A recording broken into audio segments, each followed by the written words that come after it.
Hello everyone, welcome to my mini blog. দেখো, সেদিনকে আমরা উলবেড়িয়া কালী মন্দির থেকে বেরিয়েই চলে গেছিলাম রানীহাটির ওখানে একটা কফি হাউসে। সেদিনকে সবারই ছুটি ছিল।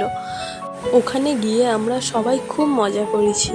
আমরা এত মজা করছি, একটা গ্রুপ গেলে যা হয়, লাস্টে ওখানকার স্টাফেরা এসে আমাদের বলছে যে স্যার, আপনাদের যতক্ষণ ডিনার রেডি হচ্ছে আপনারা একটু আমাদের রুফটপ ক্যাফে থেকে ঘুরে আসতে পারেন, ওটা এখনও ওপেন হয়নি। তো আমরা সবাই মিলে আবার চলে গেছিলাম রুফটপ ক্যাফেটা দেখার জন্য। ওপরের অ্যাম্বিয়েন্সটা খুব ভালো। ওদের এখানে এখনও ওপেনিং স্টার্ট হয়নি, ওপেনিংয়ের ডেটটা আমাদের বলেছিল, ভুলে গেছি।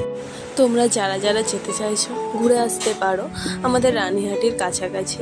আমাদের ও নিচে ডেকেছিল ডিনার রেডি হয়ে গেছে বলে। আমরা এসে আবার একবার মেনু কার্ডটা দেখে নিলাম আর কিছু অর্ডার দেওয়া যায় কি। আর এই যে এদেরকে দেখো, ফোন বার করলেই হয়। এত আমরা ওখান থেকে মজা করেছি। তারপর আমি একটু ক্যাপ মেরে ছবি তুলে নিলাম। দেন আমাদের ডিনার চলে এসেছিলো, mix fried rice, chilli chicken. Then আমরা খাওয়া দাওয়া করে বাড়ির দিকে রওনা দিলাম। টাটা।